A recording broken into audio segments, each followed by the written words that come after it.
porque ele vai somar muito aí nas nossas vidas. Amém? Então vamos ler a palavra de Deus. Eu gosto sempre de iniciar aí com o texto bíblico. Romanos capítulo 10. Tem que ter Bíblia, tá? Romanos 10. Romanos, que também é considerado um quinto evangelho do Novo Testamento. Capítulo 10. E o versículo, vamos ler o 9 e o 10. Acharam? Diz assim, ó: porque com o coração se crê para a justiça, e com a boca se faz confissão para a salvação. Conforme diz a Escritura, todo aquele que nele crê jamais será decepcionado. Quando uma pessoa se converte a Deus, quando a pessoa aceita a Cristo, ela automaticamente ali ela passa a ser salvo, só que a salvação ela é progressiva, enquanto a pessoa está na terra ela é progressiva. O que acontece? Nós, geralmente, na atualidade, as pessoas, quando vai perguntar a uma pessoa, você quer aceitar Jesus? É uma pergunta até errada, né? Quer aceitar Jesus, porque é Ele que tem que aceitar nós, não é nós que tem que aceitar Ele, porque quando pergunta, você quer aceitar Jesus, ou seja, dá a entender assim que eu sou bom demais para Jesus até, né?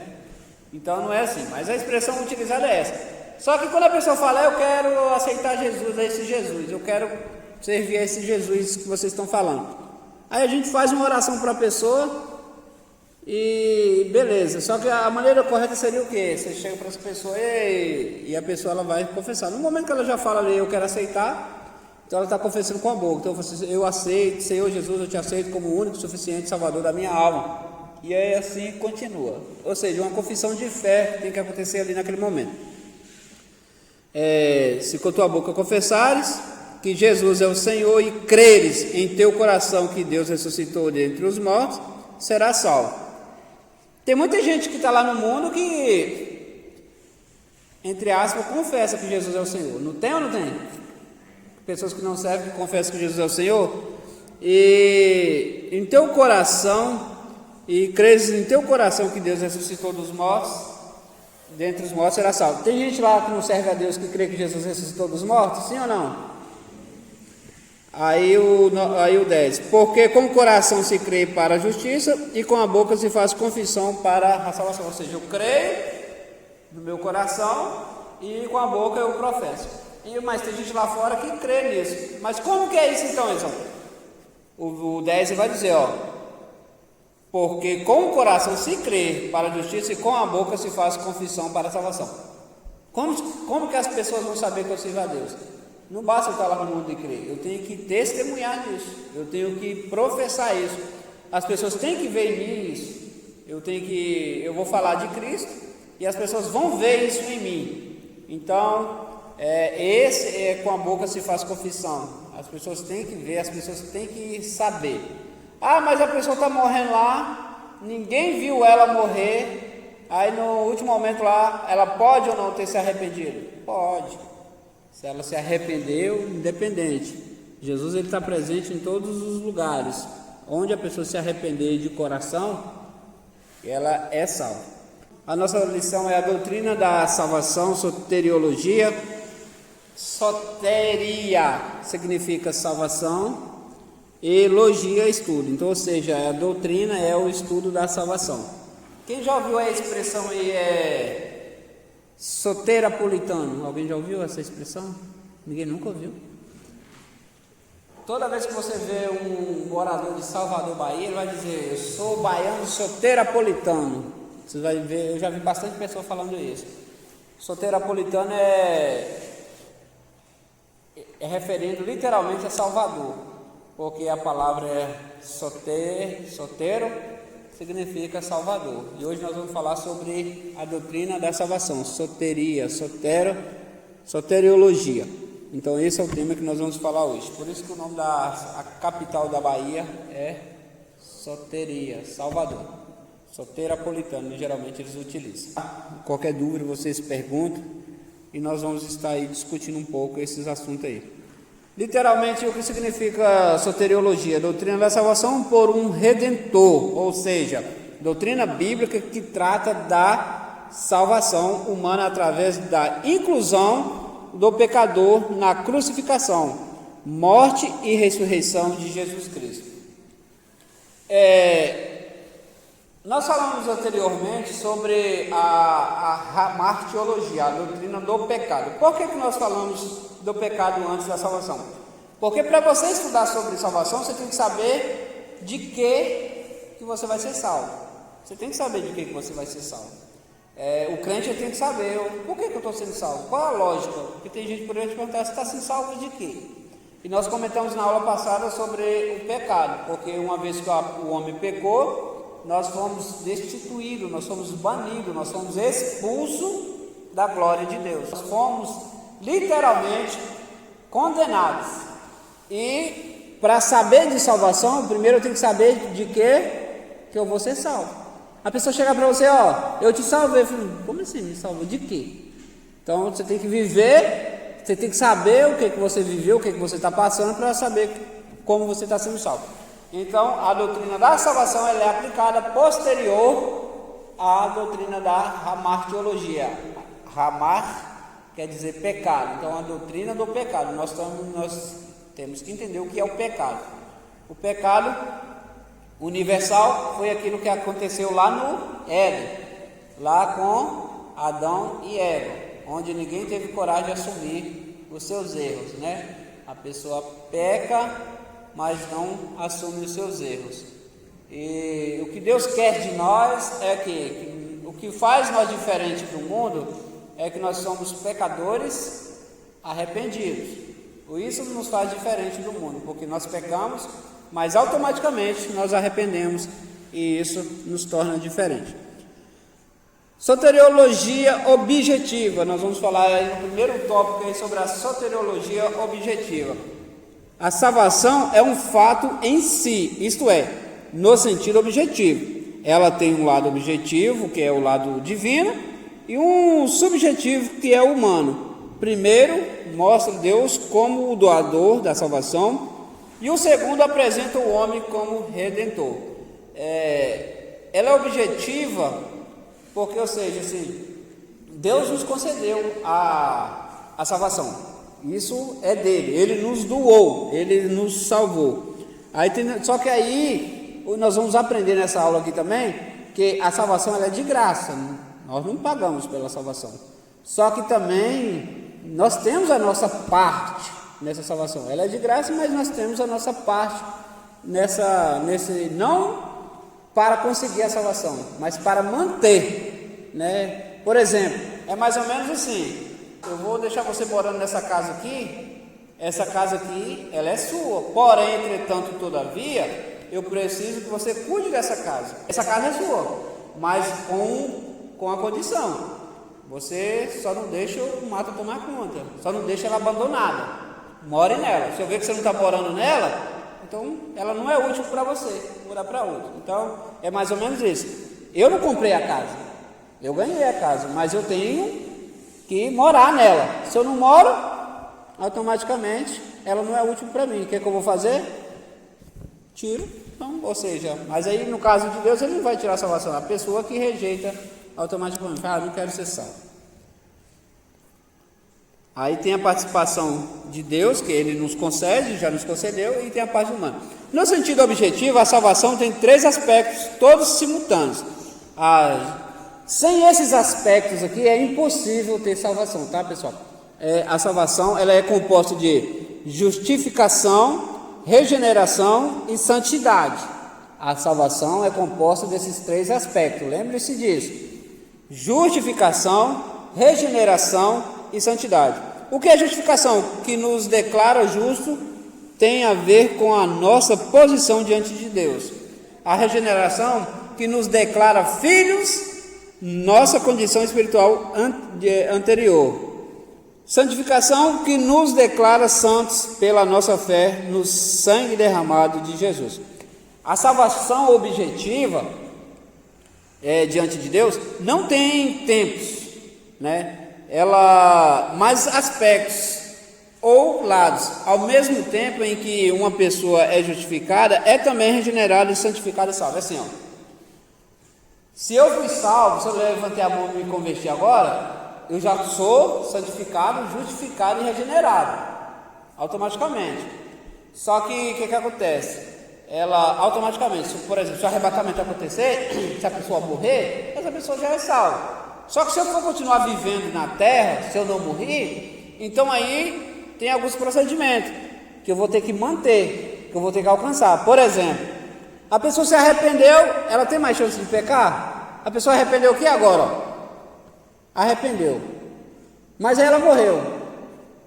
Há alguma possibilidade dessa pessoa pecar mais? Não tem. Então, ela foi direto para a glória. Está ficando claro, irmãos? Então, ela foi direto para a glória. Mas você se converteu, mas você vai viver mais uns 1000 anos aí. Né? Demais aí, né? Vou colocar uns 100. Vai viver uns 100 anos aí. Então, nesses 100 anos, você vai cometer pecado ainda ou não? Muito. Vai cometer muito pecado. E aí é onde que vai entrar aí esses aspectos, que é a justificação. Você já está justificado. Você aceitou Jesus, pronto. O inimigo vai te acusar, mas você agora já está justificado. Aí a regeneração. O que é regeneração? Ou seja, se eu prostituir, eu não prostituo mais. Se eu falar mal de alguém, não falo mais. Então, ou seja, estou nascendo de novo. Eu nasci de novo.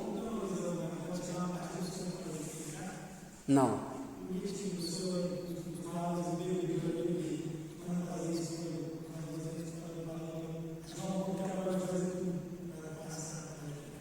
Mas aí que está, a nossa natureza é pecaminosa, então, ou seja, você deixa de cometer esses pecados óbvios, assim, mas em pensamento você peca, às vezes por deixar de fazer alguma coisa você peca, às vezes por deixar de ver uma coisa errada e não fazer o certo, você peca, então todo momento a gente peca, só que nós evitamos o pecado, entende? Nós evitamos, o pecado está ali, nós evitamos. Nós estamos aqui agora, é igual quando a pessoa tem um costume que as pessoas têm, eu não curto muito ele não, mas ele até é bacana, mas não curto muito.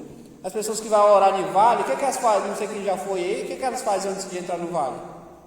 Já viram? Geralmente, você sabe como é que é, Luciano? Então, não tem nenhum orador de vale, que misericórdia. As pessoas ali, antes de entrar no vale, elas pedem perdão uma a outra ali, eu quero pedir perdão, não sei o que, não sei o que. Por que eu não curto muito essas coisas? Porque você está indo para ali, eu topei vocês, eu cheguei aqui, eu acredito que eu não falei nada aqui para ofender nenhum de vocês aqui. Ou seja, eu ouvi vocês hoje. Eu vou pedir para vocês perdão de quê? Se eu não pequei contra vocês. Então, aqui, é mais ou menos assim, eu quero pedir perdão aos irmãos. Quero pedir perdão aos irmãos aqui, antes de entrar no vale ali, para nós orar, não sei o que, não sei o que. Beleza, quero pedir perdão a Deus por todas as minhas falhas, amém. Mas eu vou pedir perdão a vocês de quê? Sendo que eu estou vendo vocês agora. Em que eu peguei com vocês? Então tipo assim, é para entrar tranquilo, mas se você for olhar, mas aí é todo mundo, aí faz uma rodinha ali, agora sua vez. Geralmente é assim que faz. Só que não é que não é bom pedir perdão, lógico que é. Mas perdão é para você pedir perdão quando você falhar. Agora referente a Deus, não. Todo tempo que você pedir perdão, é pouco ainda, porque vocês estão entendendo o que eu estou falando? Porque com Deus nós pecamos todo o tempo. Aí eles entram. Por que eu estou falando isso? Porque quando você vai ali para o vale, você já sai de casa. Quando você vem para o culto, você já vem para o culto cultuando. O culto não começa aqui não, tá? Isso aqui é novo para vocês, pode ser, mas o culto não começa aqui, o culto você já vem de casa. Tem gente que começa a prestar culto quando entra aqui, não é o certo. Por isso que às vezes a pessoa vem para o culto e não vê nada, não recebe nada, não sente nada, porque ele começa aqui, e às vezes quando ele deixa para começar aqui, aí às vezes ele se envolve com algumas coisas e nem presta atenção no culto. Então, a pessoa não deixa de pecar, a pessoa sempre vai pecar. A palavra de Deus diz, se nós dissermos que não temos pecados, João escreve na sua que se nós dissermos que nós não temos pecado, somos mentirosos e Deus não está em nós, o Espírito de Deus não está em nós, porque nós somos pecadores, então em todo o tempo. Mas aí a pessoa evita, se a pessoa fazer coisa errada, ele evita de fazer. Ah, mas eu não cometi pecado, beleza, graças a Deus por isso, não cometi pecado perante o homem ali, mas às vezes a gente peca ali contra Deus, por negligenciar alguma coisa, você já está pecando, entende? Ou deixar de fazer alguma coisa, a gente acaba pecando. A regeneração, ela vai acontecendo, ela é progressiva, e a santificação. Nós somos santos? Sim, a partir do momento que nós aceitamos a Jesus, nós somos santos. Só que essa santificação aqui não é a santificação comparada com Deus, que Deus é santo, que Deus é perfeito, que Deus é sem pecado. Essa santificação aqui, ela é progressiva, é algo que nós buscamos, porque Paulo ele escreve que nós devemos buscar a aperfeiçoação dos santos. A salvação objetiva diante de Deus não tem tempos mais aspectos ou lados. Ao mesmo tempo em que uma pessoa é justificada, é também regenerada e santificada. Então, se é algo que a pessoa já vai partir para a glória, naquele momento ela já é justificada. Então, mas se ela for estar na terra, se ela está vivendo ainda, ela tem aí esses três, tem que estar vivendo aí a regeneração. Tem pessoas que é regenerado na hora, tem pessoas que demoram aí 2 meses, tem pessoas que demoram anos até. Como assim, Isaú? Às vezes a pessoa tem a prática de, ela aceitou Jesus, mas ela tem uma prática lá do mundo, né? E às vezes ela levantou a mão, ela não foi liberta na hora, aí ela vai acontecendo. Por exemplo, vamos dizer que a pessoa tem a prática de andar sem camisa na rua, um exemplo, né? E a pessoa não consegue ficar de camisa, aí ela vai mudando devagarzinho. Com o tempo você vai ver que a pessoa já não sai mais sem camisa. Só um exemplo que eu estou dando aqui, mas isso aí pode ser para qualquer coisa. Então você vai devagarzinho, você vai mudando. Eu lembro quando eu era criança, meu pai, quando ele se converteu mesmo, por que eu dei esse exemplo da camisa? Meu pai só via trabalhar, ele era pedreiro, até ficar trabalhando sem camisa, ele vivia trabalhando sem camisa. Quando ele se converteu, ele foi trabalhar com a camisa de manga frio, num sol quente, para ver se ele criava o hábito, aí que ele foi mudando.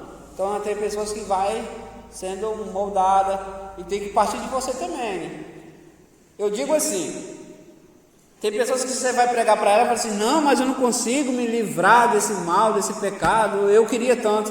Assim, o primeiro passo você tem que dar. Por exemplo, por mais que você, igual o perdão, você tem mágoa de alguém, que é coisa que leva a pessoa para o inferno, que vai levar muito crente para o inferno e está levando muito crente para o inferno, a tal da mágoa. Tem pessoas que não conseguem perdoar a outra, mas ela também não dá o primeiro passo.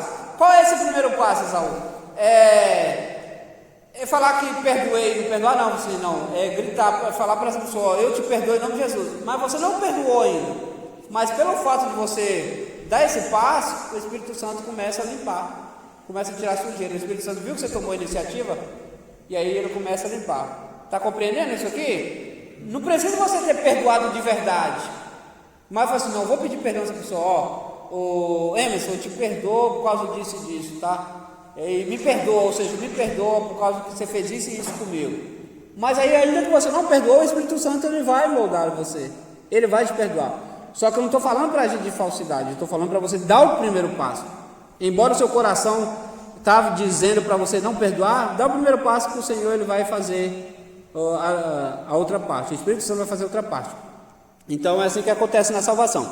Você dá o primeiro passo e aí o Espírito Santo vai te moldando. Mas você tem que ter a sua contribuição. Qual é a contribuição? Se eu bebia, eu vou evitar ficar bebendo. Se eu era bagunceiro, eu vou evitar a bagunça. Isso tem que partir de mim. Quem vai mudar? É o Espírito Santo. Mas eu tenho que querer. Fala, jovem.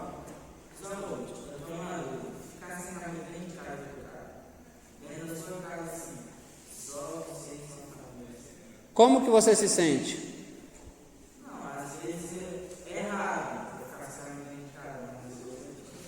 Não, eu quero saber qual é a sensação que você tem quando você está sem camisa dentro de casa. Você sente a necessidade de colocar camisa? Então passa a ser pecado. Compreendeu, Emerson? Compreendeu? Por exemplo,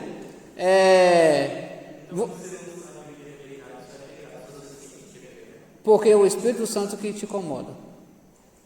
E isso é legal, porque alguém está te incomodando. Assim, isso não é legal. Não é bom você ficar assim. Isso não é de você, é o Espírito Santo que te incomoda.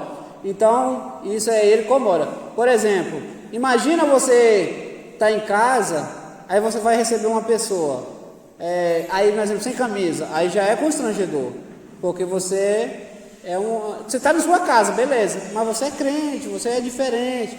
Então, isso vai incomodar. Quando incomoda, é o Espírito Santo falando para você, não fica assim não, eu prefiro você vestido, né? Fala.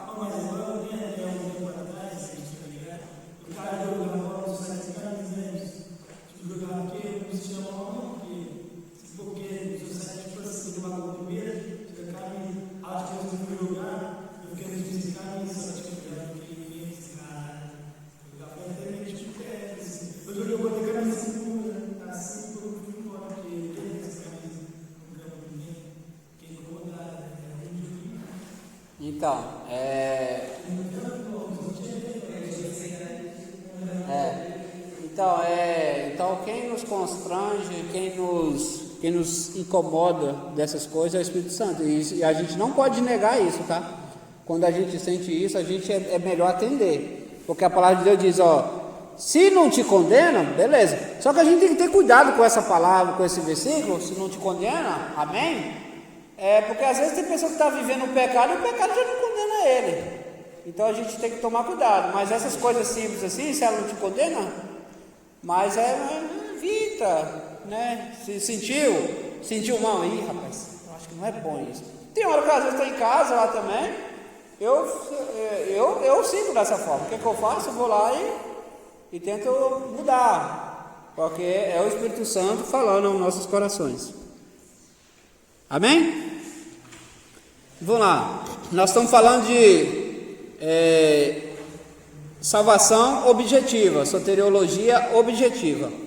A justificação é a mudança de posição externa e legal do pecador diante de Deus, condenado para justificado, ou seja, eu era condenado, é a mudança externa, ali eu era condenado, agora já não sou mais, eu não sou mais um condenado. A partir do momento que a pessoa se arrepende, ela se converte, ela levanta a mão e confessa ao Senhor, ela já não é mais um condenado. Não importa, mas fulano é assim, assim, assim. Não, acabou, agora ela é salva. Ela é salva na pessoa bendita de Jesus. Regeneração é a mudança de condição do pecador, de servo do pecado para filho de Deus. A regeneração é tão séria diante de Deus que a Bíblia chama de batismo em Jesus. 1 Coríntios 12, 13, Romanos 6. Isso aqui trata-se de um ato interior. A regeneração, ela trata de um ato interior, é de dentro para fora. A transformação é de dentro para fora. Como assim, querido? Eu sei que eu estou mudado, que eu estou salvo, quando eu mudo de dentro para fora. Por exemplo, às vezes a pessoa chega aqui, levanta a mão hoje, aí no outro dia já está aqui de terno e gravata, só que por dentro as intenções do coração é totalmente diferente. Então não é isso. O que Deus quer de nós é a mudança interior. Precisa de mudança exterior? Sim ou não? É óbvio que precisa, porque tem gente que usa muito da referência de Samuel para pecar, que Deus não se atenta para a aparência que Deus quer. Isso é um dos textos mais mal interpretados que existe, porque Deus ele nos quer de espírito, alma e corpo completo. Então, ou seja, espírito fala de mudança o quê? Interior. Alma fala de mudança o quê? Interior. Corpo fala de que mudança? Externa. Então, a Bíblia nos chama, a Bíblia nos orienta a mudança completa, espírito, alma e corpo. Se fala em espírito, alma e corpo, é completo. Por quê? Eu até já falei isso. Se o arrebatamento acontecer agora, o jeito que você está, você vai ser transformado. A roupa que você está, ela vai ser transformada. E aí, se você tiver todo esculhambado, todo bagunçado, será que vai? Essa é a questão. Porque se a pessoa está ali bagunçada, então... E se a pessoa estiver tomando banho, Emerson?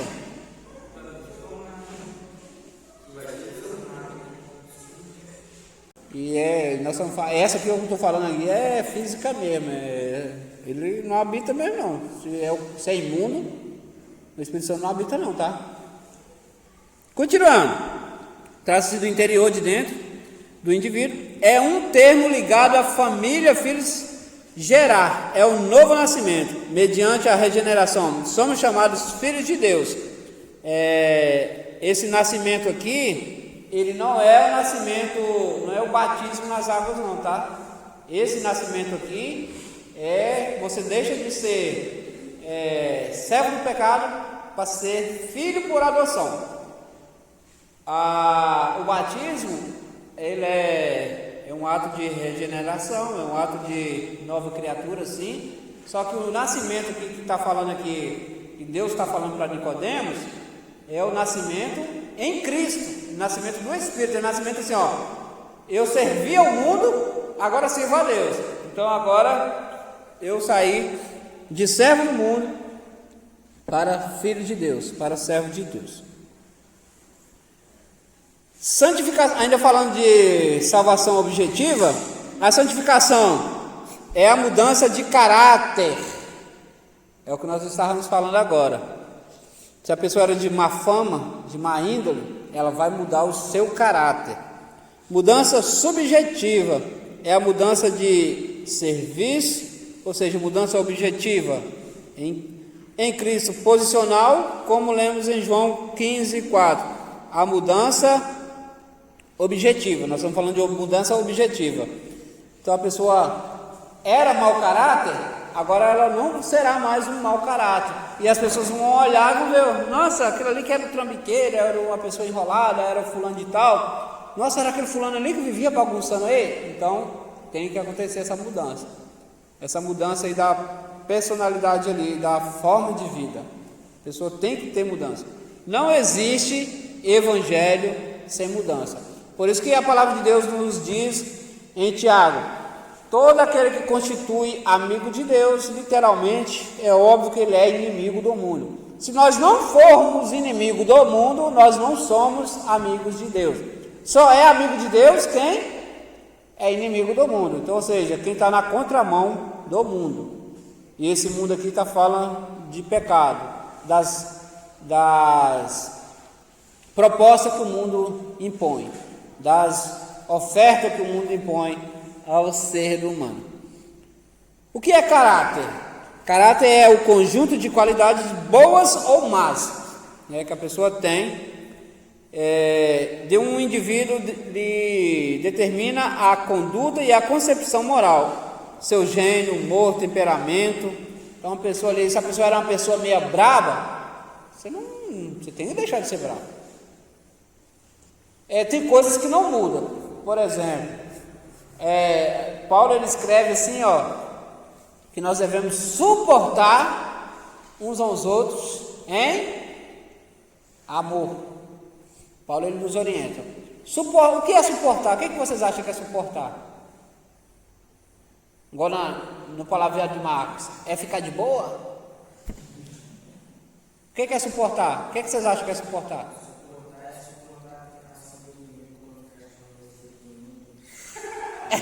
Isso aí. Isso é suportar.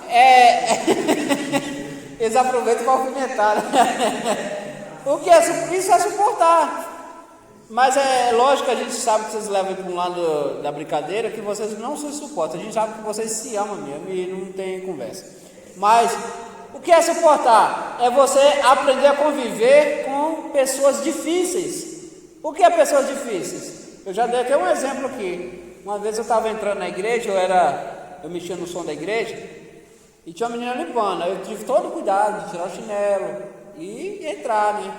E o lado que eu entrei, que estava a mesa que eu ia dar mexida, A mesa já estava no canto, aí eu fui e a menina estava limpando de outro lado.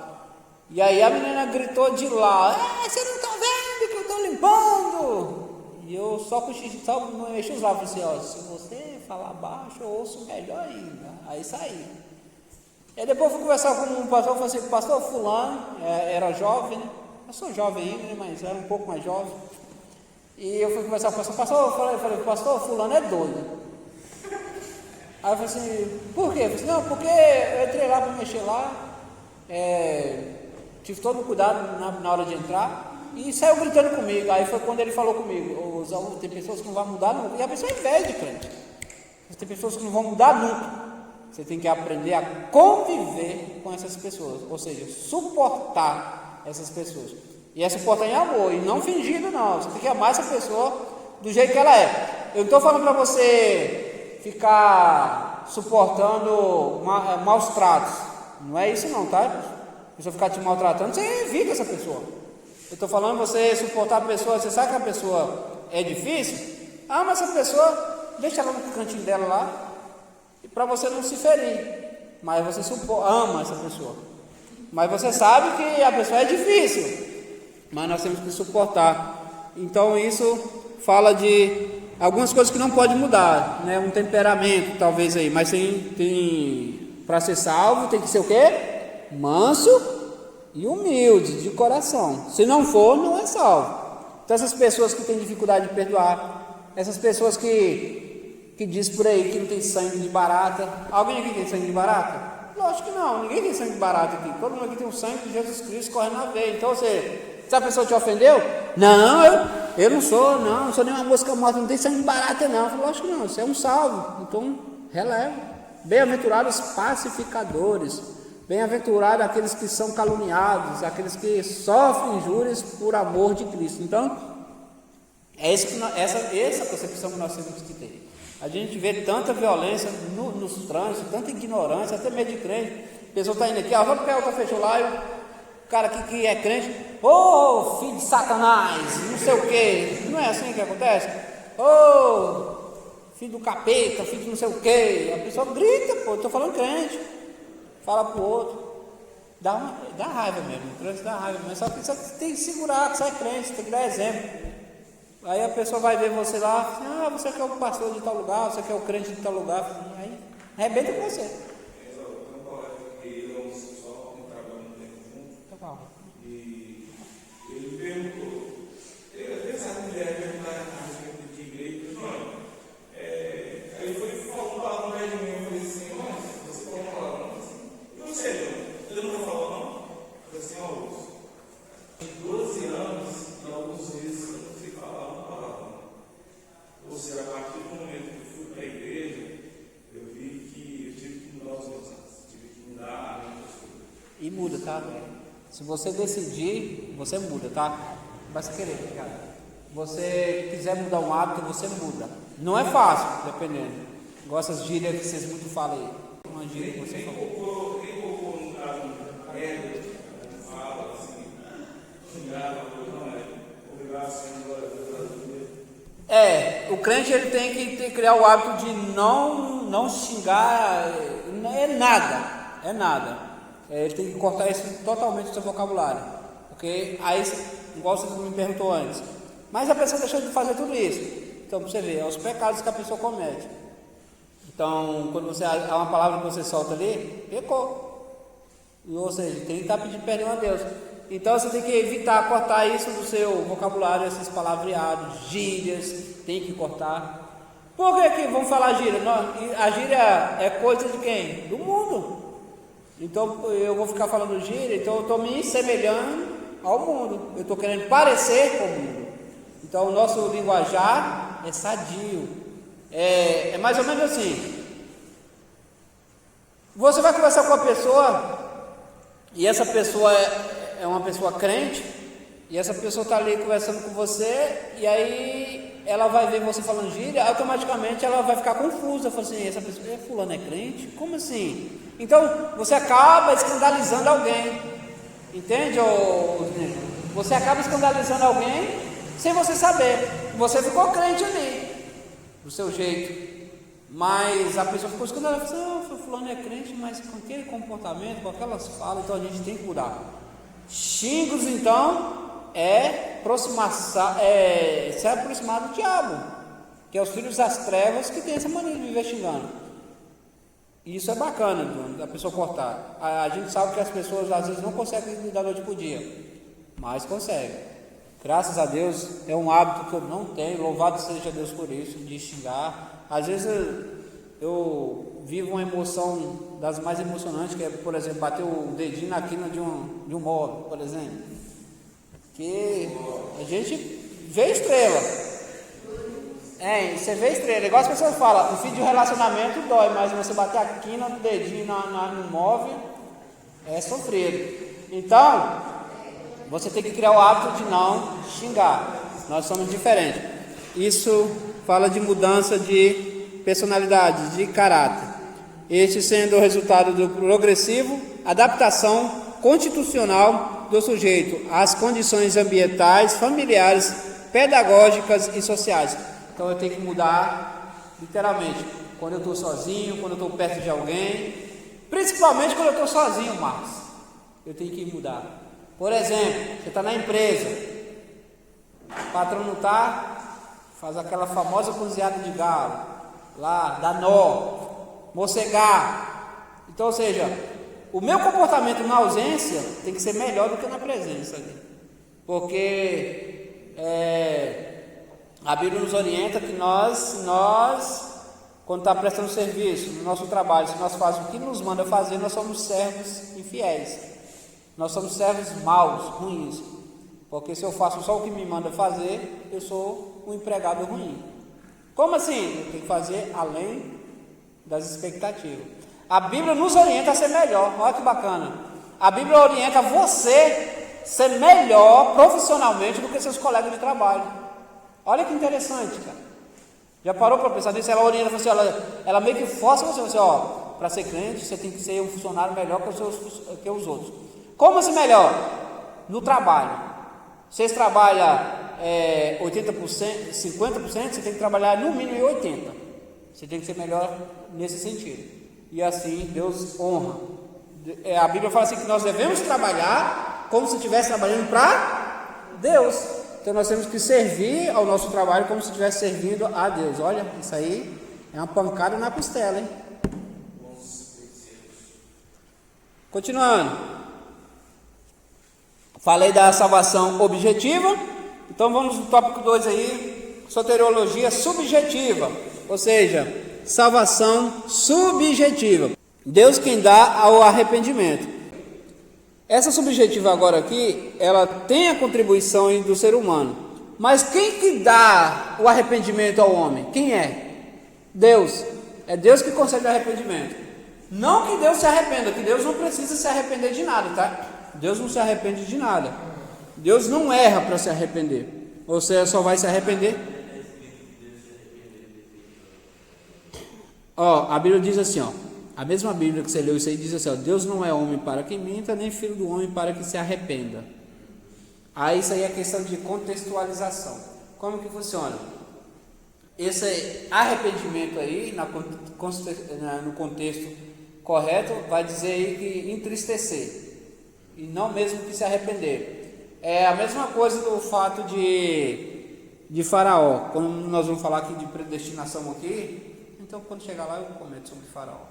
Nós vamos falar sobre predestinação aqui. Eu uso até esse exemplo aí. Nem tem esse exemplo aqui na lição, mas eu uso aí sobre Deus endurecer o coração de Faraó. Bacana. Então vamos lá. É Deus quem dá o arrependimento, mas Deus não se arrepende. Porque para se arrepender tem que o quê? Errar, né? Então, se não errou, então a subjetiva, a salvação experimental em 3 tempos, passado, presente e futuro. No passado, a justificação é o que Deus fez por nós, é a salvação da pena do pecado. Então, ou seja, o que Ele fez, o que Ele nos salvou, é referido na Bíblia como ocorrida no passado, da vida cristã. Você vai ver que os textos bíblicos é como? Fomos justificados, pela graça fomos salvos, somos salvos. Então, essas colocações já estão no passado. Por exemplo, um exemplo, eu acho que é o exemplo melhor na Bíblia sobre arrependimento completo e sobre arrependimento que é individual, é esse daqui, ó. O filho pródigo.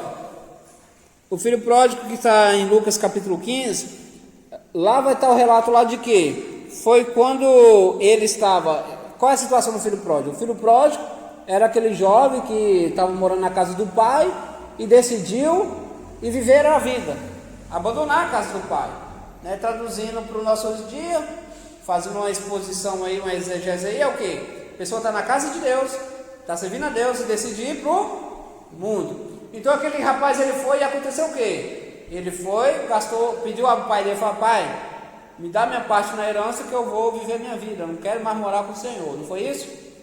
E aí, partindo, chegou lá, o que ele fez? Gastou todo o dinheiro.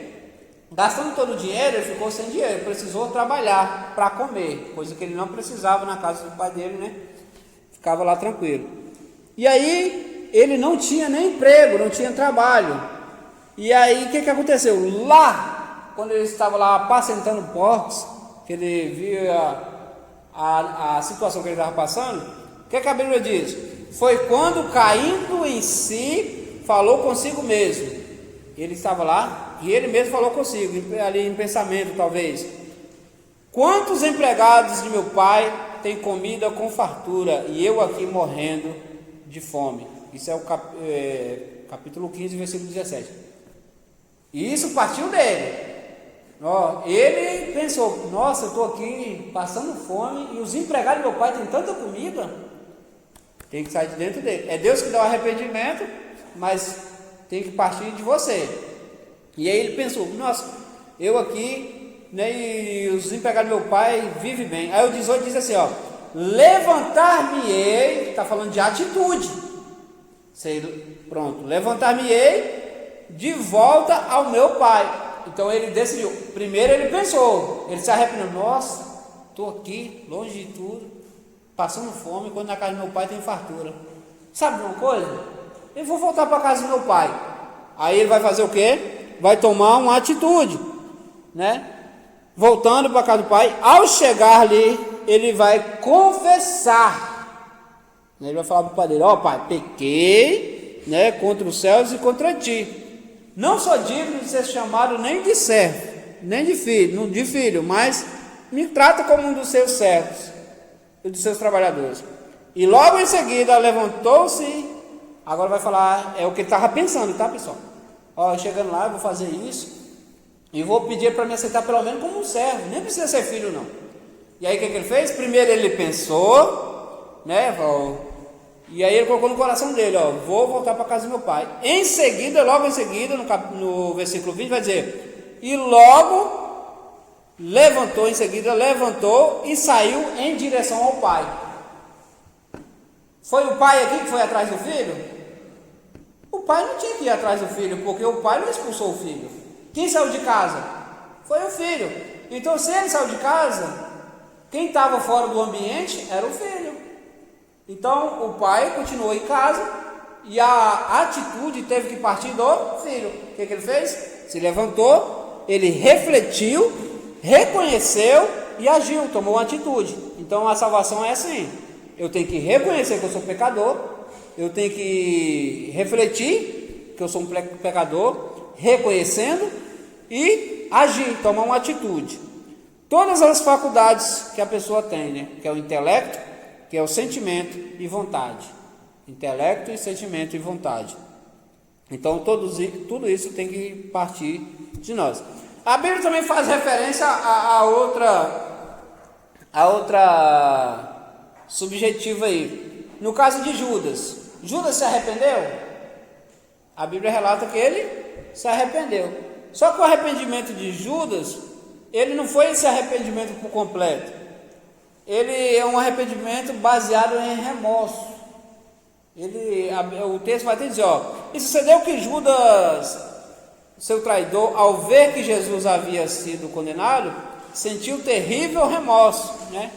um arrependimento. E procurou devolver aos chefes sacerdotes, os anciões, as 30 moedas de prata. Não, aqui não foi um arrependimento por completo. Porque o arrependimento por completo, a pessoa ela procura se acertar, ela procura ir atrás do erro. E aqui ele sentiu um remorso a nível de tirar sua própria vida. Deus, lembrando que Deus não chamou Judas para perdição, mas ele deu lugar ao inimigo. Judas foi escolhido como os demais por Deus. Então ele acabou cedendo lugar para o inimigo. Então nós estamos falando aqui de passado, né?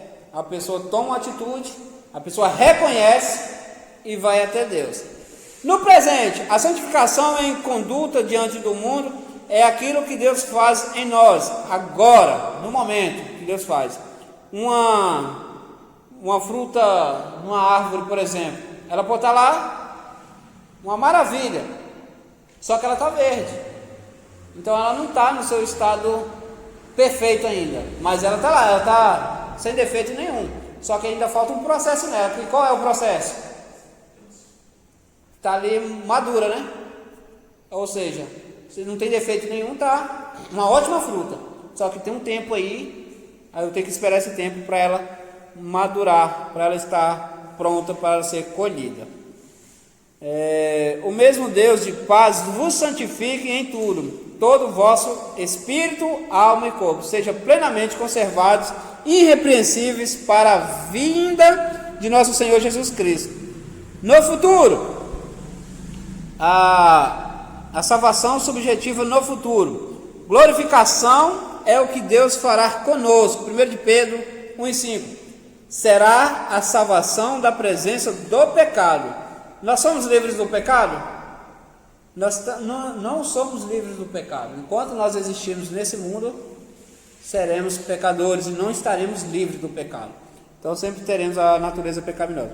Trata-se da nossa inteira conformação com Jesus Cristo. Amados, agora somos filhos de Deus e ainda não é manifesto o que havemos de ser, mas sabemos que quando Ele se manifestar, seremos semelhante a Ele, porque assim como Ele é, o veremos. 1 de João, capítulo 3, versículo 2.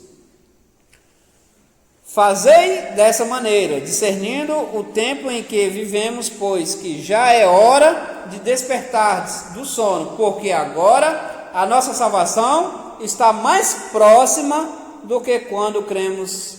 Romanos capítulo 13, versículo 11. Olha o que Paulo escreveu. Agora a nossa salvação ela está mais próxima do que quando cremos. Como explicar isso? Você é salvo, Marcos? E como explicar esse texto de Paulo, que ele fala assim, agora a nossa salvação está mais próxima? Como assim? Paulo era salvo? Como explicar esse texto? Eu acho que é porque ele pecava e ele se arrependia. Então, no caso, mas ele está dizendo assim, ó, nossa salvação está mais próxima. Então, se está mais próxima, dá um sentido de que e não chegou ainda, não é isso? Como explicar isso? Fala para fora. Ele falou assim, agora a nossa salvação está mais próxima. Ele era salvo no momento que ele falou isso? Sim ou não? E por que ele falou isso?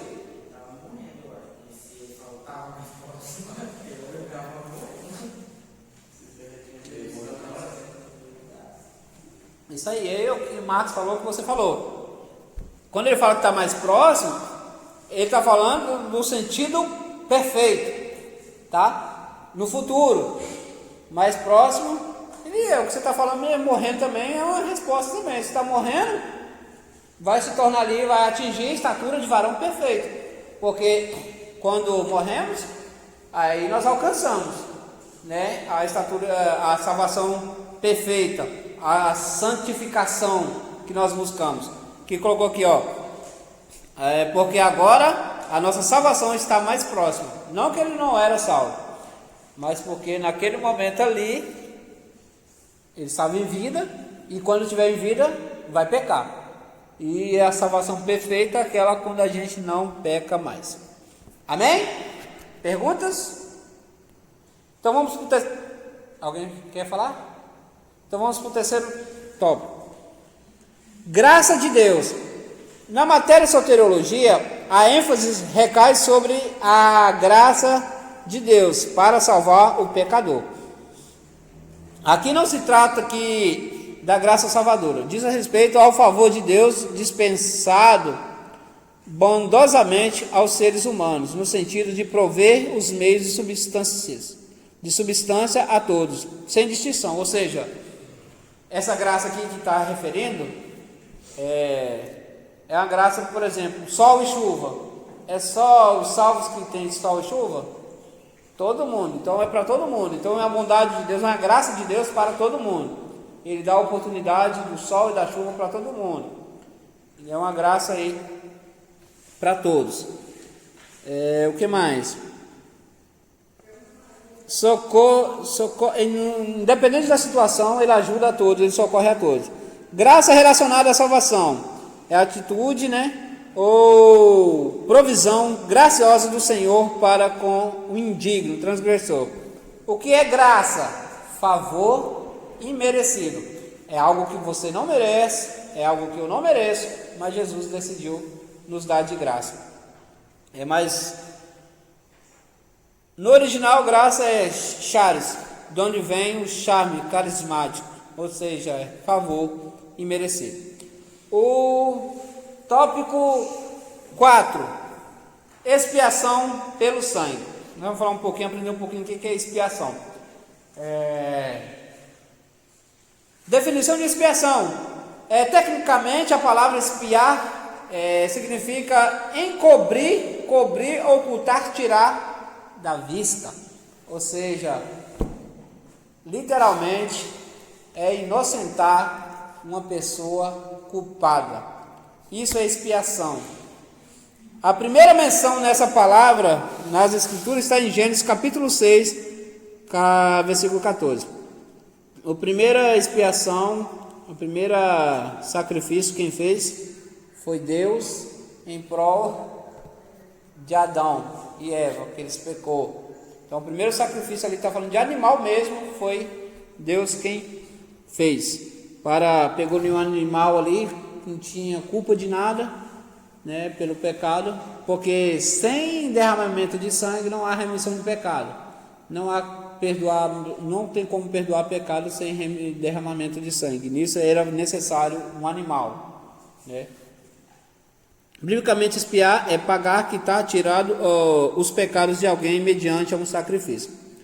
Reparador, exigindo, mas também propiciador. Expiar, pois, é tirar o pecado mediante a morte de alguém com um substituto, ou seja, um culpado e condenado. A pessoa está condenada à morte e ali alguém fala assim: não, eu vou morrer em seu lugar. Isso aí é expiação. Foi o que Cristo fez por nós. No caso, foi o que Jesus morreu por nós, pecadores. Sem expiação pelo sangue não há perdão de pecado. Levítico capítulo 4, versículo 35. A necessidade da expiação. A expiação pelo sangue foi necessária para a santificação da lei divina. Caso contrário, essa lei seria vã. Jesus, para expiar os nossos pecados, bastava morrer, só isso. Aí se ele morresse, aí nossos pecados já estaria perdoado quando ele morreu na cruz. Mas para nos justificar, agora vem a justificação. Ele morreu, agora vem justificação.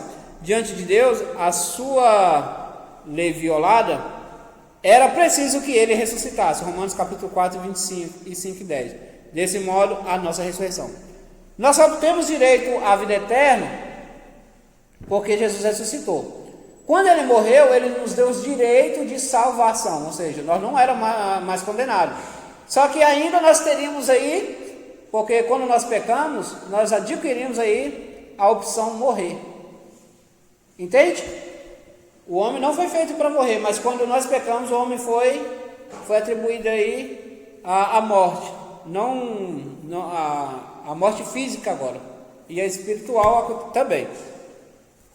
Só que quando Jesus morreu, nos isentou, nos perdoou. Só que se parasse aí, nós só não seríamos mais condenados. Mas se nós morrêssemos, aí daria como que acabou. Aí quando ele ressuscitou, nos dá o direito de reviver. Ou seja, então ele pagou nossos pecados e ainda nos deu vida eterna. É isso que está falando o texto. Então, a ressurreição dele é a garantia de vida eterna. Se ele ressuscitou, nós também ressuscitaremos, né, Marcos? Espiritual na nossa regeneração e ressurreição. A diferença entre expiação, redenção e propiação, todas realizadas por Jesus Cristo. A expiação é do pecado ao pecador. Fomos expiados, ou seja, alguém morreu no nosso lugar, né? A redenção é a pessoa do pecador. A propiciação tem a ver com Deus em relação ao pecador já perdoado. Lucas capítulo 18 e 1 João 2,2. No Antigo Testamento, a expiação dos pecados na nação durava 1 ano, o que ocorria anualmente, solene no dia da expiação, mencionado em Levítico 16. Como é que era no passado? Uma vez por ano, o sacerdote entrava, o sumo sacerdote entrava no Santo do Santo para oferecer perdão por todas as pessoas. As pessoas traziam suas ofertas e ele entrava no lugar santo e rendia ali, pedia perdão por aquelas pessoas que ia durar 1 ano. Depois de 1 ano que vem, a pessoa teria que voltar de novo. E nisso os pecados iam acumulando, né? Era mais pecado, porque só 1 ano, era uma vez 1 ano para pedir perdão. Existe até hoje, né, em Israel, o famoso Yom Kippur, né? A festa da expiação. Cristo na cruz, pelo seu sangue, expiou os nossos pecados, uma vez para sempre. Porque isso fez ele uma vez, oferecendo-se a si mesmo. Mas a salvação só é realizada na vida de cada pecador quando ele aceita Jesus como Redentor e Salvador. Para Deus ser o meu Salvador, primeiro ele tem que ser meu Senhor. Para ele ser meu Senhor, tem que ser o quê? Servo. Para ele ser meu Senhor, tem que ser servo. Então, ou seja, ele só é Salvador de quem tem ele como Senhor. Nosso Senhor e Salvador, Jesus Cristo. 5. A redenção. Pois por seu próprio sangue entrou uma vez no santuário, havendo efetuado a eterna redenção. Hebreus capítulo 9, versículo 12. Eu acho que era isso que eu estava procurando, hein? Vamos ler? Hebreus capítulo 9, versículo 12. A redenção sempre requer o preço a ser pago para garantir a liberdade do escravo. Há 7 principais palavras originais no Novo Testamento para a redenção. Hebreus capítulo 9, versículo 12. Está escrito o que aí? Nem por sangue de bodes e bezerros, mas por seu próprio sangue. Entrou uma vez no santuário, havendo efetuado uma eterna redenção. Uma única vez ele entrou e nos garantiu redenção a toda a humanidade. Aí tem algumas palavras para redenção aí. Agorazo, lutron, lutroses, apolutroses, antilutron e lutron, hexagorazo. Número 6, algumas palavras para redenção, são palavras de redenção. Tópico 6, propiciação. Propiciar é aplacar, tornar benevolente o ofendido mediante uma oferta judicial. Ele é que apropriação pelos nossos pecados, e não somente pelos nossos, mas também pelo de todo mundo. Pelo de quem? Todos. Qual é a referência bíblica aí? Aí, ó. O 7. A fé para a salvação. Se não é crer, fé não é crer sem prova. Pelo contrário. Por que nós cremos em Deus? Qual o meio que nós cremos em Deus? Por que nós cremos em Deus? O quê? Sim, mas qual é a base disso? Onde você tira essas informações? Da Bíblia. Então, fé não é crer sem provas. Então, as provas que eu preciso estão na bíblico. Fé não é crer sem provas. Ela é baseada na maior de todas as provas. A palavra de Deus, a fé é um fato, mas também um ato. Manifesta-se em ações por obras. É possível uma pessoa ter fé e não praticar? E não ter obras? Sim ou não? Não. Se a pessoa tem fé, ela vai exercer a fé, ela vai praticar. Então a palavra de Deus nos orienta que se a pessoa falar que tem fé e não tem obras, ela é mentirosa. Então mostra a sua fé sem obras, que eu vou te mostrar a minha obras através da fé, a minha fé através das obras. Então eu trabalhando, fazendo algo para Deus, eu vou estar exercendo a fé.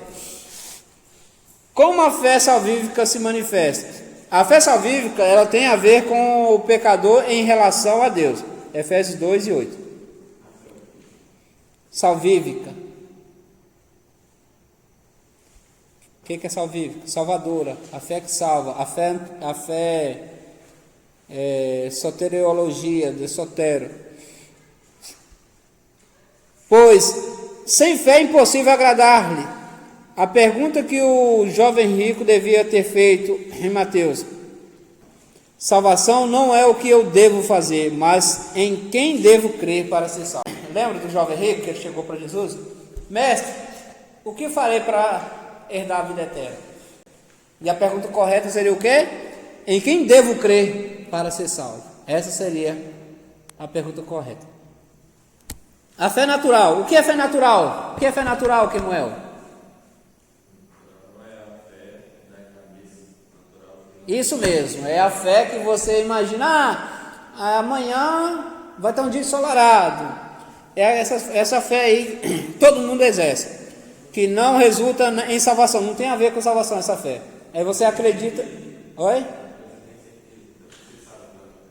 Não vou dizer certeza, porque a fé que você tem certeza é a salvadora, é a salvífica, né? Então essa que você vai amanhã eu acho que vai chover, você está supondo, você acredita que vai. É uma fé mais no lado de acreditar. Lembrando que fé vai além de acreditar. Eu tenho até um vídeo sobre isso, disponível no canal. A fé salvífica tem a ver com o pecador em relação a Deus, a salvífica. A natural, a palavra de Deus diz que até os demônios creem. Você sabe, né, que os demônios creem e tremem. Que há um só Deus e estremece diante dele. Tiago capítulo 2:19. A fé que Tomé teve inicialmente foi meramente da cabeça. Daí Jesus lhe dito: por que me viste, Tomé? Creste. João capítulo 20, versículo 29. Isso também acontece com Marta. Uma pessoa pode, por seguinte, crer só com a mente e não com o coração. A fé natural, isso aí. Também chamada de pensamento positivo. É de grande utilidade nas relações humanas, mas inoperante, se tratando aí de salvação. Essa fé aqui seria mais o otimismo. Você é uma pessoa otimista e eu creio que isso vai dar certo. Então, ela não é útil para salvação, mas é mais para você acreditar, você ser confiante, entendeu? A defesa da fé, textos como 2 Timóteo 4 e Filipenses 1:6 mostram que o crente deve defender a sua fé nesse mundo em tantas confusões. Por exemplo, não é que você deve sair por aí discutindo com os outros não, mas você tem que defender sua fé, porque a Bíblia fala que os tímidos não herdarão o reino de Deus. O apóstolo Paulo disse: combati o bom combate, guardei a fé, ou seja, acabei a carreira, guardei a fé. Falaremos disso aí em heresiologia. E isso está lá em Teologia Sistemática 5. Então, chegando lá, vocês vão ver como que é bom essa matéria. Teologia Sistemática 5, nós vamos falar de escatologia e de seitas e heresias, religiões comparadas. Entendeu nada, né? Outras expressões de fé. A significação do termo fé varia do Novo Testamento em Gálatas capítulo 5:2, como uma das virtudes do fruto do Espírito. Fé, Às vezes você pede a pessoa assim para falar assim, fala para mim os frutos do Espírito aí. E aí acontece que o quê? Que a pessoa fala que os frutos do Espírito é o quê? Vamos lá, vamos falar?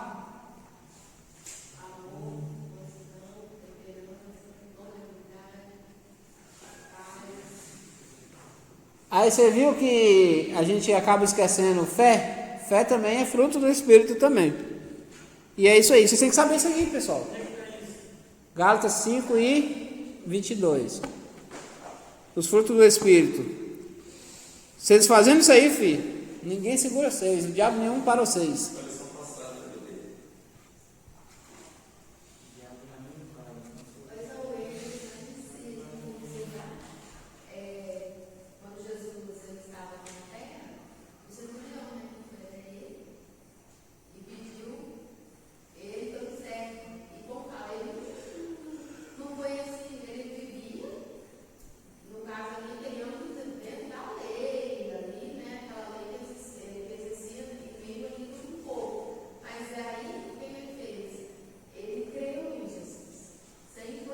Sem conhecer. Optou por justiça. É um dos maiores exemplos de fé na Bíblia desse rapaz, desse centurião. A salvífica, né? A literal. Esse aí é um fruto do Espírito, que é essa fé aí que o rapaz ele, automaticamente, obrigado pela colocação, Luciano, que ele não precisou, falou assim, não, eu sei que o senhor é Salvador, não precisa o senhor ir lá fazer alguma coisa para eu saber que o senhor é Salvador, eu já sei que o senhor é, eu creio nisso. Ele falou assim, ó, nem aqui em Israel, aqui, eu vi tanta fé assim. E é isso que Deus procura, e tem pessoas que exercem essa fé, a fé salvífica, que é esse fruto do Espírito. Expressa fidelidade, há ainda outras expressões de fé, um dom do Espírito, o Evangelho completo, uma confissão absoluta em Deus, proteção ou escudo, além de uma fé que santifica, Filipenses 3. Então a fé é o firme fundamento das coisas que você não vê literalmente, mas a certeza das coisas que se espera. O arrependimento. A fé se relaciona com Deus no arrependimento, com o pecado. O arrependimento, pois, é uma doutrina básica quanto à salvação, Mateus 3:2 e Lucas 13.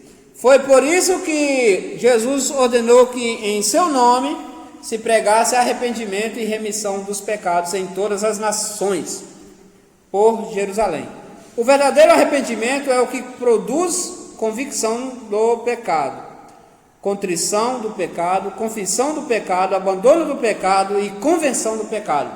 Esse é o verdadeiro arrependimento.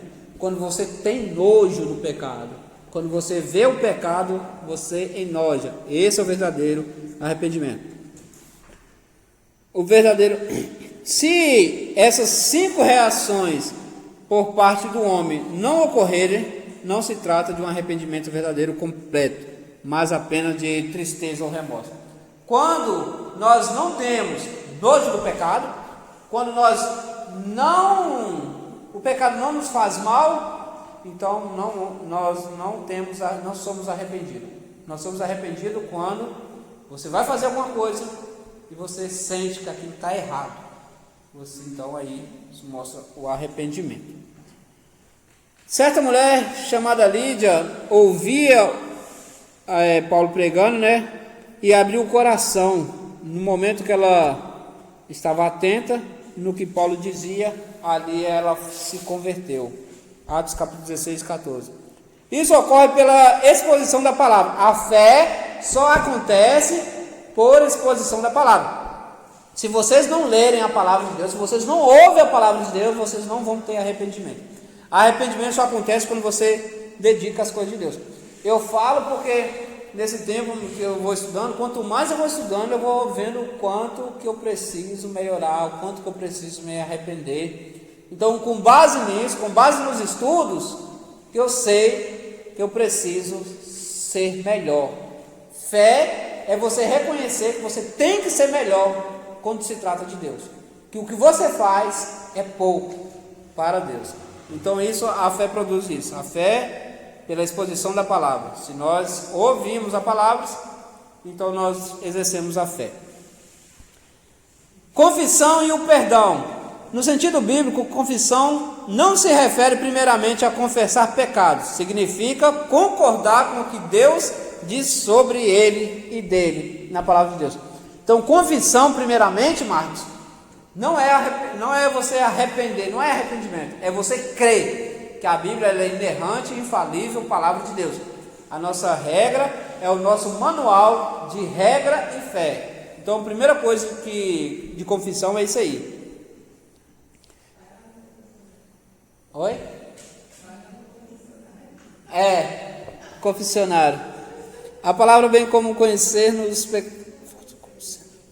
Se confessarmos os nossos pecados, Ele é fiel e justo para perdoar os pecados e nos purifica de toda injustiça. Se confessarmos, agora aqui já está falando de arrependimento, de você confessar. Elementos da confissão. De acordo com 1 de João 9, a confissão deve ser uma contrita e definida. Nossos pecados, observe que não são pecados, no plural aqui. Outro elemento é renunciar ao pecado, Provérbios 28, 13. E quando for o caso, a confissão deve ser com restituição. Ou seja, confessei, mas tem que haver mudança.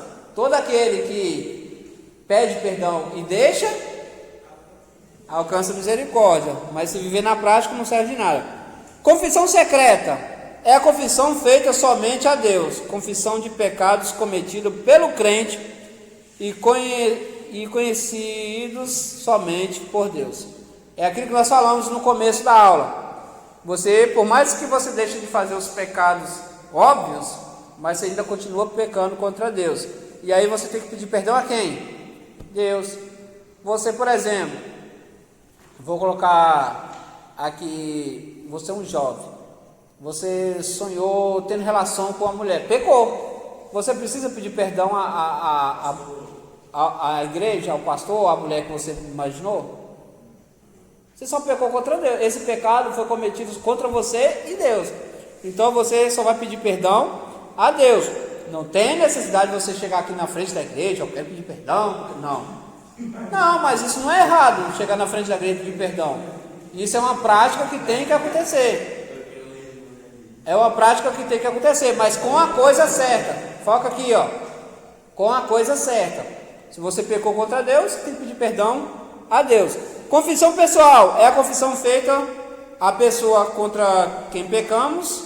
Nesse caso, antes de irmos a Deus, temos que tratar com o ofendido ou o cúmplice. Então, se eu pequei com uma pessoa, primeiro tem que pedir perdão a essa pessoa e depois pedir perdão a Deus. Entende? Ou seja, automaticamente você pedindo perdão a essa pessoa, você vai estar pedindo perdão a Deus. Porque é isso que Deus quer de nós. A confissão pública já é essa que eu falei. Aí tem ocasião que você tem que chegar para a igreja e pedir perdão, que é o pecado cometido contra a igreja. Como assim, Zé? Que pecado é esse? É escandalizar a igreja. Fulano de tal foi pego fazendo isso e é lá da igreja de tal. Aí essa pessoa, ela tem que pedir perdão à igreja. Ela quer pedir perdão à igreja porque aconteceu isso e isso, e acabou gerando isso, e aí você pede perdão à igreja. O perdão judicial é o pecado do descrente. A condição exigida por Deus para esse perdão é a conversão do pecado. O pecado judicial é aquele que a pessoa está cometendo e ele é redimido quando ele levanta a mão e pede perdão a Deus. O perdão doméstico é para os filhos de Deus, da casa de Deus. A condição exigida é a confissão do pecado com arrependimento e abandono desses pecados. O meio exigido também é a fé em Deus, segundo a palavra. O 10, regeneração espiritual. O termo regeneração tem a ver com nossa inclusão na família de Deus. Ou seja, automaticamente levantei a mão, já sou incluso na família, na igreja. Em Gênesis 1, 27. Temos a criação natural do homem, em Efésios. Temos sua criação espiritual. Isso. Regeneração é o ato interior da conversão efetuada na alma pelo Espírito Santo. Conversão é mais o lado exterior e visível da regeneração. Uma pessoa verdadeiramente regenerada pelo Espírito Santo, é também convertida. Sendo regenerado pelo Espírito Santo, o crente é declarado filho de Deus. Se a pessoa é regenerada, é declarado filho de Deus. A Escritura diz que: e creu Abraão em Deus, e foi-lhe imputado como justiça. Foi chamado amigo de Deus, porque ele creu. O 11, imputação da justiça. Imputação é o lançamento ou creditamento da justiça de Cristo a nosso favor mediante a nossa fé em Cristo. Assim como a justiça divina é imputada ao que nele crê, como seria justo o homem perante Deus e como seria puro aquele que nasce da mulher? O homem ele já nasce aí com a marca do pecado. Davi escreve isso aí. Tem gente que até interpreta isso mal, né? Que quando Davi vai dizer que em pecado fui concebido, mas aqui vai falar aí de um caso extraconjugal. Só que isso aqui está se referindo à marca do pecado que o ser humano tem. 12. Adoção de filho. Adoção de filho é mencionada em textos como Romanos 8, Efésios 1, João capítulo 1, porque não recebeste espírito de escravidão, para outra vez estar de temor, mas recebeste espírito de adoção de filho, pelo qual chamamos Abba Pai. E nos predestinou para filhos de adoção por Jesus Cristo para si mesmo, segundo o beneplácito, ou seja, nos abonou. O 13, santificação. Seguir a paz com todo, né? E a santificação sem a qual ninguém verá a Deus. O cristão tem duas naturezas, uma humana, herdada de Adão e pela geração natural, outra divina através da geração espiritual. Daí a santificação do crente ter dois aspectos, um diante de Deus e outro diante de si mesmo e do mundo. Santificação objetiva e eventos, datas e pessoas. Essa santificação aqui de objetos, santificação de objetos, aqui se trata do tabernáculo, lá no passado que ele santificava as coisas para Deus e etc. Existe a santificação pessoal, né, quando a pessoa é separada para Deus, e segundo o sentido de santificação do crente é o positivo. Deus, para o seu serviço, ocupa-lhe se fazer algo para ele, ou seja, santificação é dupla, servir ao Senhor com vida e com talentos. Santificação passada e instantânea é aspectual e posicional, isso é, o crente estando em Cristo, o crente posicionalmente em Cristo. Estou correndo aqui para nós finalizar aqui. A presciência de Deus e a eleição. Esse assunto aqui é o assunto que eu quero abordar um pouquinho mais com vocês, que é um assunto mais polêmico. Presciência de Deus e eleição. Existe uma grande briga aí no meio evangélico, que é sobre eleição, sobre predestinação e eleição. A presciência de Deus é o seu pré-conhecimento de todas as coisas, é evidente, 1 de Pedro 1 e 2. Ela é a parte do seu atributo, a consciência, ela é pré-conhecer todas as coisas sobre o homem, mas não a evita por ser o homem livre e responsável por seus atos. Judas Iscariotes, ele foi chamado para o Senhor, mas Judas não nasceu para ir para o inferno, Judas não nasceu para ficar fora da salvação. Vemos que ele foi escolhido por Jesus. Se você olhar João capítulo 6, 70, Lucas 6, 13, e ele tirava, né, ele começou a roubar a bolsa de dinheiro, ele era o tesoureiro ali, ele começou a roubar da casa de Deus. Então ali começou a dar lugar ao diabo e mas ele, a princípio, ele era salvo. A palavra de Deus diz que Judas se desviou. A palavra nos relata que Judas se desviou. O rei Saul, quem escolheu Saul? Foi o povo ou foi Deus?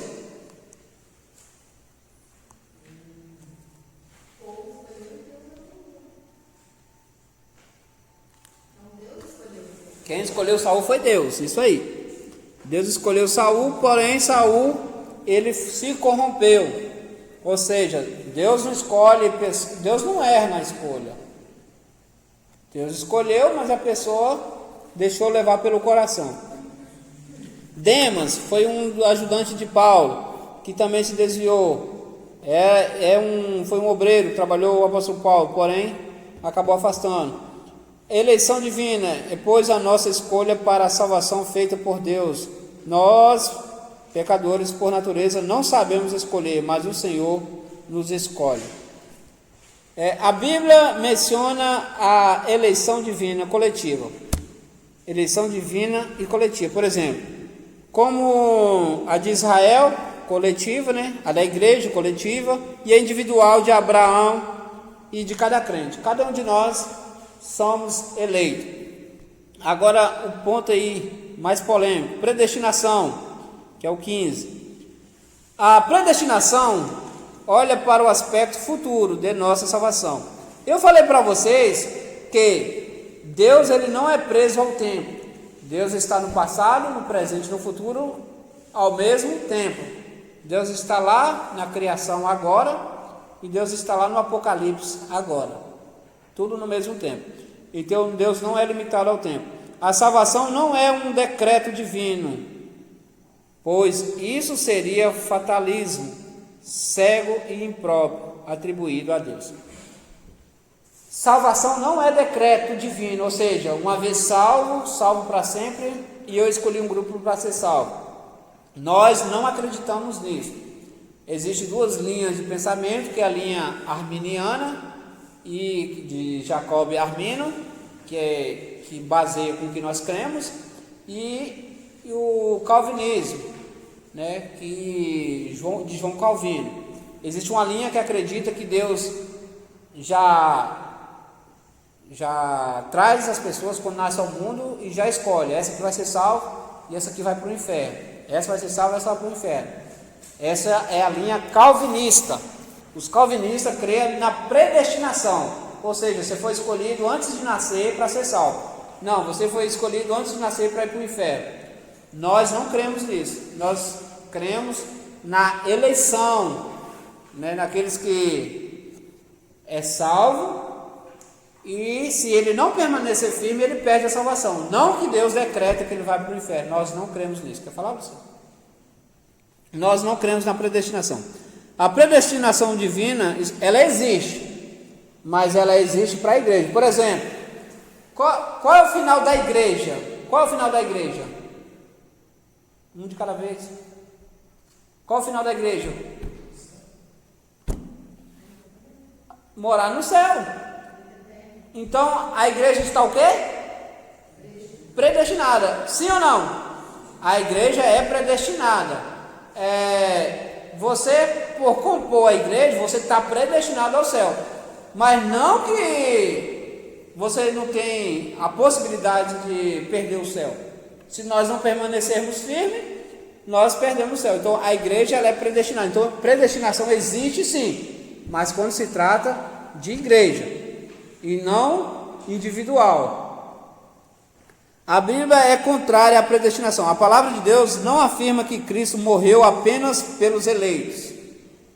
Deus não morreu só pela igreja. Deus morreu, por isso que existe o texto ouro da Bíblia, que toda a Bíblia é importante, mas ele é considerado o texto áureo. O que é texto áureo? Texto de ouro. Na revista você tem o texto áureo, que é texto de ouro. O que é o texto áureo? É um tema importante ali. Toda a Bíblia é importante, mas tem um versículo que ele é um dos mais famosos, se tratando de salvação, é o mais famoso da Bíblia. Qual é ele? Você devia nem perguntar isso. Você pode nem é para responder também. Qual é o texto, o principal texto da Bíblia? Toda a Bíblia é importante, mas tem um texto que ele é o mais importante. João 3,16, vocês têm que saber isso. Porque Deus amou o mundo de tal maneira que deu seu Filho unigênito para que todo aquele que nele crê não pereça, mas tenha a vida eterna. Unigênito se fala de único igual a ele mesmo. Ou seja, nós somos filhos por adoção, mas não somos igual. Então, o Filho unigênito, o único semelhante a Ele, o único igual a Ele. Então, oi? E é a linha que nós estamos indo, que Deus amou o mundo, isso é literal, amou todas as pessoas. Esse mundo aqui fala de pessoas. Literalmente, Deus amou todas as pessoas, que deu seu Filho por todas as pessoas. Agora pensa comigo, por mais que você ache, por mais que você encontre na Bíblia, falando sobre predestinação, como que seria a mente de vocês, é retórico isso aqui, como que seria a mente de vocês se imaginasse um Deus que fez nascer uma criança para ela crescer e ir para o inferno? Isso seria horrível, e nós não cremos em um Deus assim. E o nosso Deus, Ele dá o direito para todas as pessoas. Ora, aqui não se trata somente dos eleitos, mas de todos os que quiserem ser salvos. O falso ensino de que Cristo teria morrido apenas pelos eleitos pode conduzir a um desinteresse pela evangelização. Haja visto que, se os escolhidos já está certo, já para que eu vou evangelizar? E o que Jesus falou? Isso por todo mundo. Não é muito, a predestinação individual, ela é muito contraditória, porque Jesus, ele veio para fazer discípulos. Então, se eu sou uma pessoa que estuda a Bíblia e eu sei que a predestinação ela é correta, para que eu vou evangelizar? Se os eleitos já vão ser salvos. Não é contraditório, gente, isso? Não tem sentido. E tem gente que defende, tem os presbiterianos, alguns batistas, que defende a predestinação.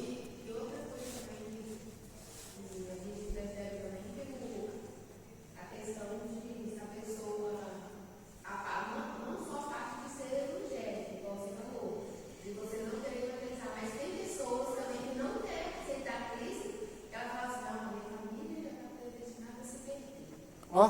É esse negócio na mente. Porque foi assim que fulano, mas aqui comigo também vai ser também. Exato. É como se tivesse ser hereditário, né? Mas não existe. A salvação ela é individual. Qualquer pessoa que crê em Jesus torna-se um dos escolhidos de Deus, pois somos eleitos por Cristo. Ou seja, qualquer pessoa que crê no Senhor, ela está predestinada ao céu. Mas a pessoa pode, como muitos foi escolhido na Bíblia e rejeitou, perder a salvação. Deus elegeu-se assim um povo chamado igreja, não indivíduos isoladamente. Somos predestinados porque somos igreja. A livre escolha do homem é uma realidade incontestável. A Bíblia acentua a cada pessoa a responsabilidade da salvação ali, ou seja, você tem que querer a salvação. Então o Espírito nos convence, mediante o Espírito nós somos convencidos do pecado, e com base na justiça de Deus, nós mantemos isso aí com a graça do Espírito Santo. O homem aceita a salvação ou rejeita, fica a critério dele. Por isso que eu digo, muita gente vai para o inferno não porque cometeu pecados, mas porque rejeitou a salvação. Não existe graça irresistível. Nossa, a graça é irresistível. Não. Existe a graça, mas se você não quiser, você rejeita. Então não existe graça irresistível. Um cristão salvo pode vir a se perder. Pode se desviar e cair do pecado e perecer. Existe N referências aí na Bíblia aí sobre isso. 1 Timóteo 4:1, 5 e 15, 2 de Pedro 3:17, 2:20, Romanos 11:21, 1 Tessalonicenses 5:15 e diversas referências. O verdadeiro significado de predestinação. Em 1 Timóteo capítulo 2:4 está escrito: Deus quer que todos os homens se salvem. Nisso está incluído o mundo inteiro, que queira. De fato, todos os que verdadeiramente crêem a salvação, somos testemunhos disso. O Senhor predestinou a salvação a todo aquele que aceitar Jesus. A própria aceitação já é um dom de Deus para que ninguém se glorie, julgando que assim contribuiu para a sua salvação. Então, Deus deu ao homem o direito de escolha. A justificação é o ato judicial de Deus pelo qual ele declara justo o pecador, põe sua fé para a salvação em Jesus, ficando assim isento de culpa e condenação. Na teologia sistemática, a justificação precede a santificação, mas a Bíblia, a santificação precede a justificação, que também é um processo, justificação de vida, Romanos 5:8. Diferença entre justificar e perdoar. Perdoar é remover a condenação do pecado. Justificação nos declara justo diante de Deus, isto é, como se nunca tivéssemos pecado. Olha que maravilha. É mais ou menos assim, ó. A pessoa trabalha em um lugar e essa pessoa foi pega furtando. E essa pessoa foi condenada. Aí, perdoar é mais ou menos o que? A diferença de justificar e perdoar. Perdoar é assim, ó, eu te perdoo, não preciso ir preso. Agora, justificar é o quê? É você pegar aquela pessoa que furtou você e colocar para trabalhar para você de novo. Isso aí é justificar. Compreendeu isso mesmo, menino? Então, isso é justificar. Perdoar é você tirou a culpa. Não precisa aprender. Eu perdoo. Agora eu vou justificar o perdão. Eu vou colocar aquela pessoa para trabalhar de novo. Então, ou seja, como se nunca, o que a Luciana falou, como se nunca tivesse acontecido. Amor. Segurança da salvação. O crente está seguro quanto à sua salvação, enquanto permanecer em Cristo. Não há segurança fora de Cristo, fora de Jesus, ou do seu aprisco. Não há segurança espiritual, ninguém estando em pecado. Em pecado não tem como. A salvação é eterna para os que obedecem o Senhor, estando em pé pela fé em Cristo e não pela predestinação. Tu estás em pé pela fé, Romanos 11:20. Se é que permaneceis firmes e fundados na fé, Colossenses 1.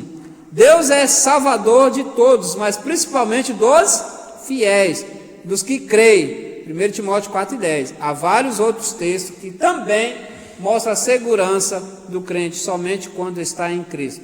A conservação da salvação também é pela fé em Cristo, pois está escrito, o justo viverá da fé, Romanos 1:17. E para finalizar, Deus jamais predestinaria alguém ao inferno sem lhe dar oportunidade de salvação. Isso aviltaria a natureza dele. Isso vai contra a sua natureza. Se todos já estão predestinados quanto ao seu destino eterno, então não há lugar para escolha, decisão ou livre-arbítrio por parte do homem. Tendo por certo isto mesmo, que aquele que vos começou a boa obra e aperfeiçoará até o dia de Jesus Cristo, Filipenses 1:6. Ora, aquele que é poderoso para vos guardar de tropeçar e apresentar-vos irrepreensíveis com alegria perante a sua glória. Seja a glória, a majestade, domínio, poder, antes de todos os séculos, agora para todos sempre. Amém. Então, Deus, Ele não é tentado em nada, mas ainda quando a gente é tentado, o que Ele faz? Ele dá o escape, ou seja, você tem a possibilidade de cair, e ainda Jesus mostra para você, ó, a saída é aqui, vem por aqui. Então você vai cair sozinho, a menos que você segue a orientação que Deus nos deu. Amém, meus irmãos? Uma pergunta? Emoção, sentimento? Às 21 horas aí está dando, nós estamos concluindo a nossa aula de soteriologia, que significa a doutrina da salvação. Então nós temos aí mais meia hora para estudar, mas não precisa, porque a avaliação vocês fazem com 5 minutos. Vamos ler os questionários e fazer a nossa avaliação, tá bom? Vamos estar indo aí, todo mundo tem um livro aí, que quem pegou antes já pode marcar, pega uma caneta, responde os questionários. Confere não, né? Bruta mesmo. Então vamos lá, meus amados. Vocês querem fazer o questionário antes da avaliação? Então vamos lá. Pode ler, vamos lá no primeiro questionário, alguém lê. Ó, vocês ficam atentos aí, porque todo mundo vai ter que ler aí. E aí vamos respondendo aí. Valendo aí, enquanto isso eu vou separar a prova aqui de vocês.